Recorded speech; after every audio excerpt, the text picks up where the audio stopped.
terpantas, terkini dan sahih. Bila-bila masa, di mana jua. Berita di jari. Subscribe YouTube Bulletin TV3. Assalamualaikum dan salam sejahtera. Terima kasih kerana menonton Bulletin Pagi. Saya Siti Khadijah Jaafar. Tajuk utama pagi ini: 19 anggota polis IPD Cheras positif COVID-19.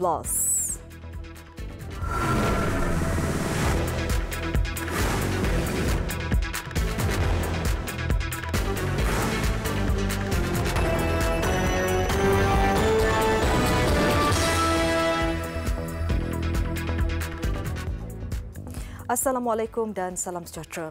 Yang di-Pertuan Agong Al-Sultan Abdullah Riayatuddin Al-Mustafa Billah Shah mengajak rakyat tanpa mengira bangsa, agama dan fahaman politik bersatu padu memerangi penularan COVID-19 demi keselamatan bersama serta kesejahteraan negara. Datuk Pengelola Bijaya Diraja Istana Negara, Datuk Ahmad Fadil Syamsuddin, menerusi satu kenyataan berkata, Al-Sultan Abdullah membuat gesaan itu susulan perkembangan terkini COVID-19 yang agak membimbangkan. Tambah beliau, Sri Paduka turut menzahirkan kegusaran dan menasihati seluruh rakyat supaya bertenang serta berdisiplin menjaga kesihatan diri masing-masing sepanjang Perintah Kawalan Pergerakan Bersyarat PKPB di Selangor, Kuala Lumpur dan Putrajaya bermula tengah malam tadi sehingga 27 Oktober ini. Selain itu, baginda turut meminta rakyat mematuhi ketetapan tata cara kebiasaan baru dan SOP sepanjang berada dalam PKPB. Datuk Ahmad Fadil berkata, lanjutan kepada pelaksanaan PKPB dan atas titah perkenan Al-Sultan Abdullah, Istana Negara melaksanakan sekatan pergerakan separa yang berkuat kuasa sehingga tarikh yang akan diumumkan kelak. Al-Sultan Abdullah turut mengajak seluruh rakyat untuk bersama-sama baginda berdoa semoga Malaysia terus dilindungi dan dirahmati dan ancaman penularan COVID-19 dapat dibendung. Ketua Pengarah Kesihatan Tan Sri Dr. Nur Hisham Abdullah menyifatkan tindakan warga kota yang pulang ke kampung bagi mengelak Perintah Kawalan Pergerakan Bersyarat PKPB adalah tidak selari dengan tujuan perintah itu dilaksanakan.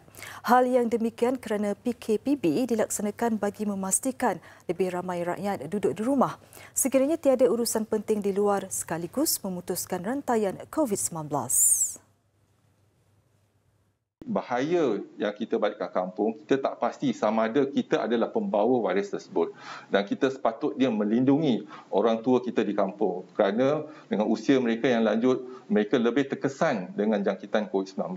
Jadi adalah tanggungjawab bersama untuk kita pastikan kita tidak membawa penyakit COVID-19 balik ke kampung. Tan Sri Dr. Nur Hisham berkata demikian ketika mengulas laporan berkenaan tindakan mereka yang menghantar anak serta dan isteri ke kampung sejak Isnin lalu bagi mengelak sebarang kerumitan sepanjang tempoh PKPB. Kesempatan itu diambil sebelum penguatkuasaan perintah itu di Putrajaya, Selangor dan Kuala Lumpur bermula tengah malam tadi. Kepada mereka yang pulang ke kampung, beliau menasihatkan agar mereka tidak keluar dari rumah masing-masing. Seramai 19 anggota dari Ibu Pejabat Polis Daerah IPD Cheras disahkan positif COVID-19. Ketua Polis Kuala Lumpur, Datuk Saiful Azli Kamarudin tanpa mendedahkan butiran lanjut berkata, terdapat sebahagian daripada anggota IPD Cheras yang masih menunggu keputusan secara berperingkat daripada Pegawai Kesihatan Daerah. Tegas beliau, walaupun 19 anggota berkenaan positif, namun operasi balai dan IPD Cheras akan tetap berjalan seperti biasa dengan mengamalkan prosedur operasi standard SOP yang ditetapkan kerajaan. Dalam perkembangan berasingan, beliau berkata sebanyak 29 sekatan jalan raya dilakukan di sekitar Ibu Negara dan Putrajaya susulan penguatkuasaan Perintah Kawalan Pergerakan Bersyarat PKPB hari ini.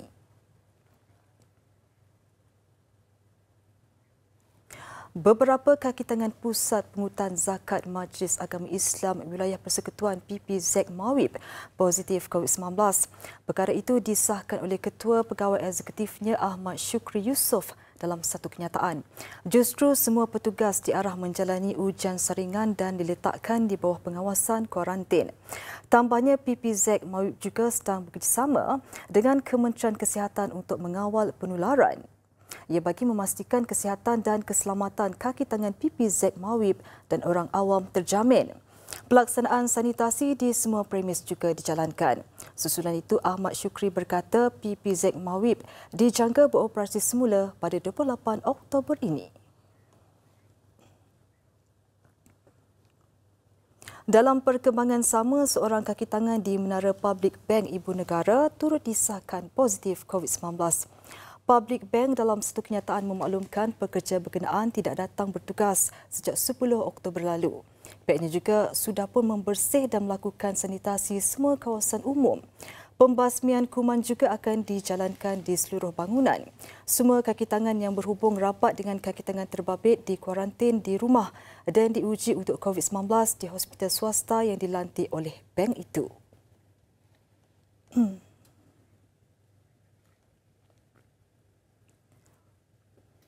Hari pertama pelaksanaan Perintah Kawalan Pergerakan Bersyarat PKPB di Kuala Lumpur, Putrajaya dan Selangor hari ini menyaksikan perkhidmatan pengangkutan awam terus menjadi pilihan orang ramai memandangkan semua aktiviti perniagaan dan ekonomi di kawasan PKPB berjalan seperti biasa. Ini bermakna perkhidmatan pengangkutan awam seperti bas, LRT dan e-hailing juga terus dibenarkan beroperasi. Dan untuk mengetahui perkembangan situasi PKPB, rakan setugas saya Syahira Izzati Yaakob telah pun bersedia di LRT KL Sentral bagi memberikan gambarannya. Syira, teruskan dengan laporan di sana.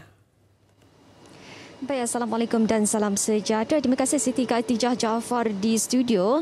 Pemeriksaan saringan suhu badan, cecair pembasmi kuman di setiap sudut premis, pemakaian topeng muka dan juga amalan penjarakan fizikal. Itu antara gambaran yang dapat saya berikan mengenai SOP ketat yang dilaksanakan di premis ini saat saya dan juga kru melangkah masuk ke dalam kawasan premis. Hasil tinjauan saya dan kru sebentar tadi mendapati pada waktu puncak iaitu sekitar jam 7.30 hingga 9 pagi tadi, orang ramai pekerja-pekerja khususnya dilihat terus menggunakan perkhidmatan awam di sini untuk menuju ke destinasi maupun pejabat masing-masing dengan SOP yang ditetapkan dan juga kawalan kendiri yang saya kira amat baik dilaksanakan. Untuk pengetahuan saya, dimaklumkan bahawa perkhidmatan LRT dan juga bas Rapid KL turut beroperasi jam 6 pagi bermula jam 6 pagi hingga tengah malam nanti dengan kadar kekerapan tren juga bergerak pada frekuensi yang sama bagi memudahkan pergerakan pengguna.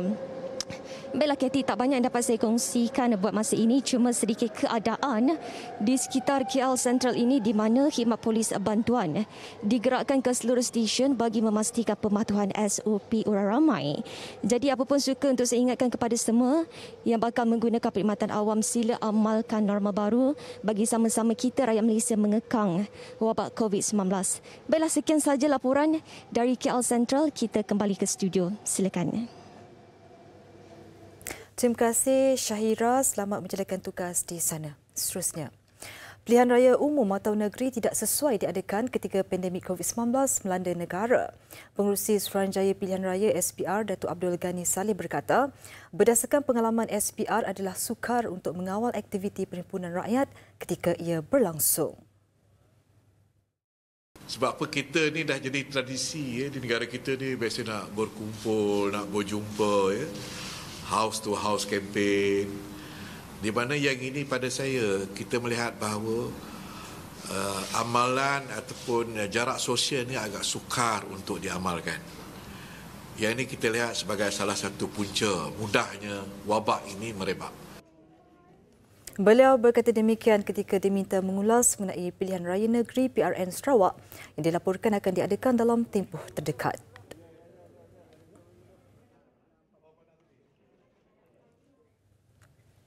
Hujan lebat yang berlarutan sejak malam kemarin mengakibatkan beberapa kawasan di Perlis dinaiki air. Wang Kelian dan Ulu Pauh antara yang teruk terjejas selepas beberapa perkampungan di kawasan itu dinaiki air setinggi paras lutut. Setakat petang semalam, 7 mangsa melibatkan 2 keluarga dari Kampung Alusta di Pauh Arau akan dipindahkan ke Dewan Orang Ramai Kampung Terbabit. Di Wang Kelian, pihak Jabatan Kebajikan Masyarakat JKM sedang bersiap sedia. Di pusat pemindahan berikutan terdapat 3 buah rumah yang terjejas. Dan sekarang ini penduduk yang berada bersekitaran dengan pusat pemindahan itu kita dah minta untuk bersiap sedia untuk berpindah lah. No? Jadi sekarang ni belum pusat pemindahan kita dah ready untuk beroperasi lah. Jadi kita harapkan kalau berlakunya pemindahan kita akan cepat masukkan keluarga atau mangsa ni ke pusat pemindahan yang kita dah sediakan. Sementara itu, tinjauan di Ulu Pauh mendapati air melimpah sehingga jalan utama. Dia start main direct air hujan. Cuma kami duk buang tu lah. Daun tu dia tutup belak tau. Dia memang air tak boleh jalan main dah. Difahamkan limpahan itu disebabkan sistem perparitan yang tersumbat.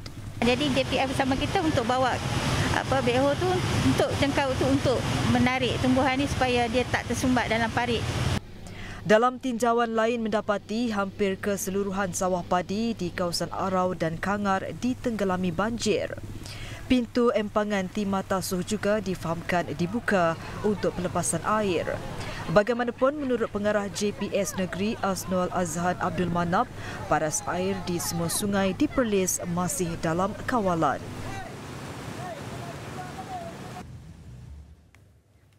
Sementara itu, Jabatan Meteorologi Malaysia, Met Malaysia, mengeluarkan amaran cuaca buruk peringkat jingga dengan hujan lebat dijangka berterusan untuk beberapa daerah di Kedah sehingga Jumaat. Pengarah Meteorologi Kedah Muhammad Khalil Abdul Aziz berkata, amaran peringkat jingga dikeluarkan untuk daerah Langkawi, Kupang Pasu, Kota Star, Pokok Sena dan Padang Terap. Manakala di Yan, Pendang, Kuala Muda, Sik, Baling, Kulim dan Bandar Baru pula dikeluarkan amaran waspada peringkat kuning. Sebelum ini, amaran cuaca waspada dikeluarkan pada 11 Oktober lepas untuk daerah Langkawi, Kubang Pasu, Kota Star, Pokok Sena dan Padang Terap. Namun ia dikemas kini kepada peringkat jingga, ekoran jangkaan berterusan hujan lebat di Kedah. Menurut Muhammad Khalil, berdasarkan pemantauan Pusat Operasi Cuaca dan Geofizik Nasional mendapati satu sistem tekanan rendah di timur Filipina dijangka bergerak ke arah barat laut menuju ke tengah Vietnam menyebabkan cuaca yang agak lembap ketika ini dijangka berterusan hingga 16 Oktober. Dalam pada itu, secara umumnya, negeri-negeri di utara Semenanjung menerima lebih banyak hujan semasa musim monsun peralihan bermula 24 September dan dijangka berakhir pada minggu pertama atau kedua bulan November. Met Malaysia turut nafi ada mengeluarkan kenyataan mengenai banjir besar akan berlaku di Kedah seperti yang tular menerusi WhatsApp. Sehubungan itu, orang ramai diminta tidak mudah percaya dengan mesej yang tular. Sebaliknya, merujuk laman rasmi Facebook Met Malaysia atau laman sesawang jabatan itu selain memuat turun aplikasi My Cuaca. Seorang suspek kes pengubahan wang haram yang lolos selepas dia dibebaskan Suruhanjaya Pencegahan Rasuah Malaysia SPRM bukan individu yang bergelar Datuk Seri. Menurut sumber, ketika kejadian, suspek disahkan selesai proses jaminan SPRM dan diserahkan kepada penjamin. Dia dikatakan lolos ketika hendak ditahan semula oleh polis mengikut Akta Pencegahan Jenayah 1959. Sumber bagaimanapun yakin suspek akan dapat ditahan semula dalam tempoh terdekat. Media sebelum ini melaporkan suspek memanjat pagar belakang bangunan SPRM di Putrajaya dan melarikan diri dengan kenderaan yang menunggunya di luar pagar.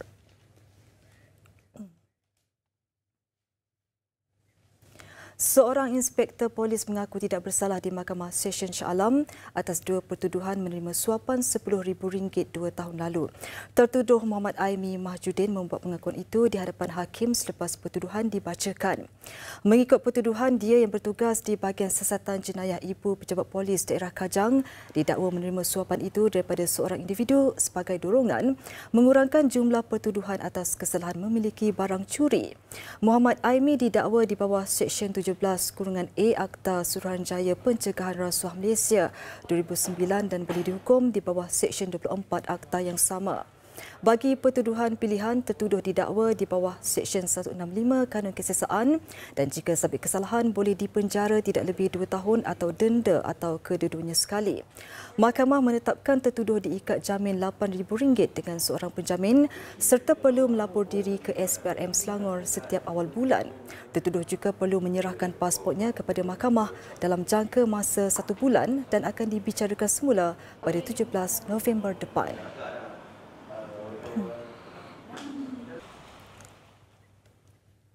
Dari Trolak ke Kerian, Taktik beralih lokasi seorang pengedar dadah berakhir apabila dia ditahan pihak berkuasa di Semanggol, Perak.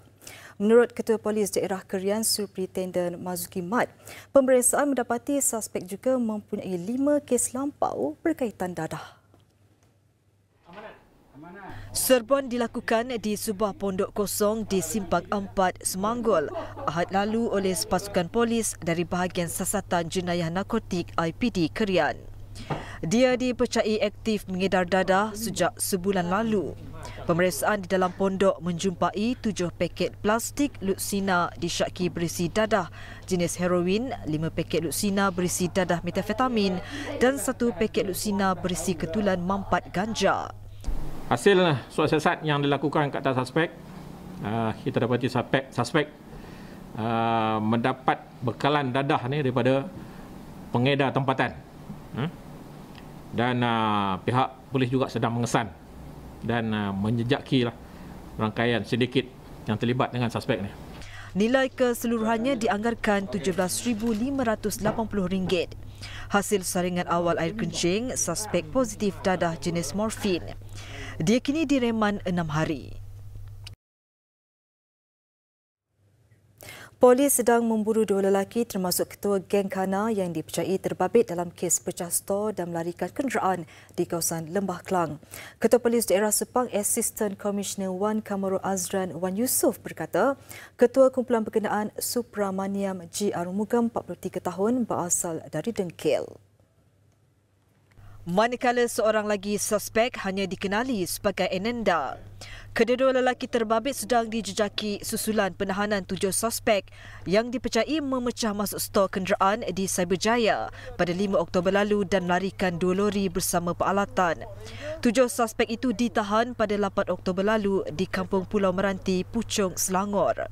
Hasil daripada tindakan pihak polis berjaya menangkap 3 lelaki India dan 1 lelaki Melayu dan merampas 5 buah lori, 2 kereta Proton Iswara, 1 4x4 Ford Ranger, 1 forklift dan 1 backhoe. Dan hasil daripada siasatan 4 orang ini telah menangkap juga 3 lelaki Myanmar yang menjalankan tugas ataupun telah diberi peranan sebagai technician ataupun mekanik untuk meleraikan kenderaan-kenderaan ini. Susulan tangkapan itu 8 kes pecah rumah dan 1 kes curi kenderaan di Sepang, Serdang dan Wangsa Maju diselesaikan dengan nilai rampasan sebanyak RM400,000.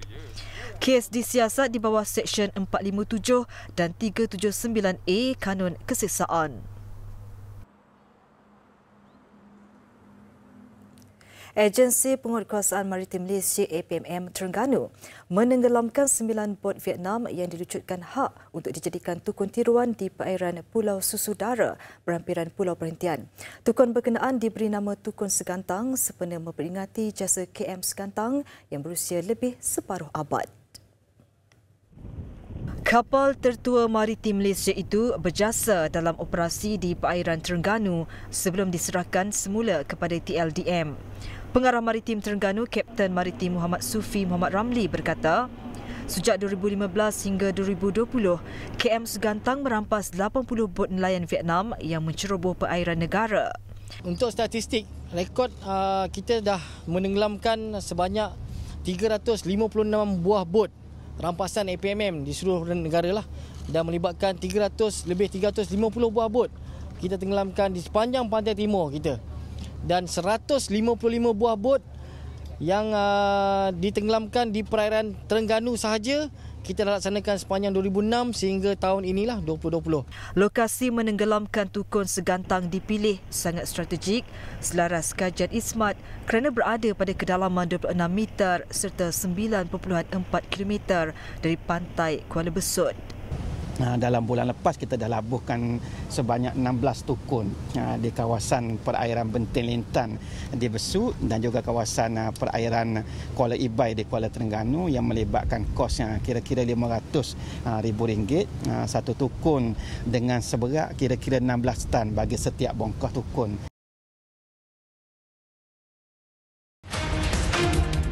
Prioritizing the people, business and the economy, and boosting demand from consumers and investors as governments across the globe help their economies recover from COVID-19. Money Matters takes a closer look at Malaysia's journey to maintain the recovery momentum. This Saturday at 5 p.m. only on TV3. Laporan luar negara. China bergegas melakukan saringan ujian terhadap semua 9 juta penduduk di Qingdao beberapa hari selepas terjadi peningkatan kecil jangkitan COVID-19 yang direkodkan. Ujian terbabit dijangka akan mengambil masa untuk diselesaikan dalam tempoh 5 hari.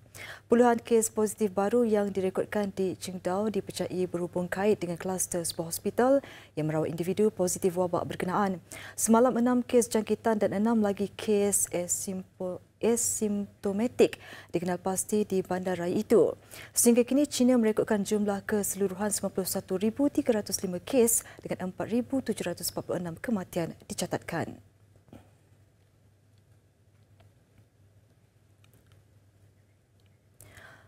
Dalam perkembangan lain, Menteri Luar China Wang Yi dijadualkan melawat Thailand pada Rabu dan Khamis hadapan. Keputusan itu dibuat bagi memperkukuhkan kerjasama serta membincangkan pemulihan sosioekonomi pasca COVID-19.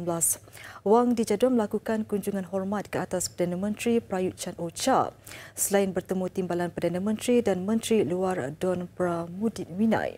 Turut akan dibincangkan isu kerjasama dua hala serta hubungan sosioekonomi yang terjejas akibat COVID-19. Wang bagaimanapun akan menjalani langkah pencegahan COVID-19 yang ketat bagi menjamin keselamatan sepanjang berada di sana.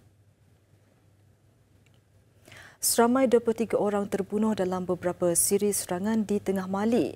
Menurut pihak tentera, pengganas melancarkan serangan di pos kawalan tentera dekat tengah bandar Sokura, berhampiran dengan sempadan Burkina Faso. Selain itu, pasukan bantuan yang dihantar ke pos kawalan terbabit turut diserang hendap dan terkena bom di tepi jalan.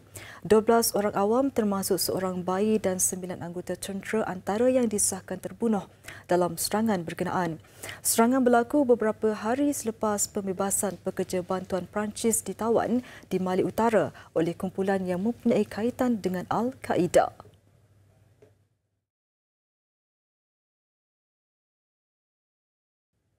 Sukan. Persatuan Badminton Malaysia BAM akan meneruskan latihan skuad negara seperti dijadual mengikut SOP yang ditetapkan Majlis Keselamatan Negara dan Kementerian Kesihatan Malaysia. Ia termasuk sepanjang tempoh Perintah Kawalan Pergerakan Bersyarat PKPB yang bermula hari ini hingga 27 Oktober. Menerusi kenyataan di laman Twitter, BAM merujuk kepada kenyataan dan pengumuman Menteri Kanan Keselamatan Datuk Seri Ismail Sabri Yaakob semalam. Latihan atlet negara boleh diteruskan sepanjang tempoh PKPB di negeri Selangor, wilayah Persekutuan Kuala Lumpur dan Putrajaya menggunakan pendekatan kuarantin seperti yang pernah dilakukan sebelum ini. Latihan skuad badminton ketika ini dijalankan mengikut SOP ketat seperti yang ditetapkan MSN dan KKM. Jelas BAM, keselamatan dan tahap kesihatan atlet dan pegawai menjadi keutamaan bagi membendung penularan COVID-19 di dalam kem latihan. Sekian paparan Buletin Pagi, kawal pergerakan anda, jaga diri dan terus patuhi SOP ditetapkan bagi mengekang penularan COVID-19. Saya Siti Khadijah Jaafar, salam hormat dan Assalamualaikum.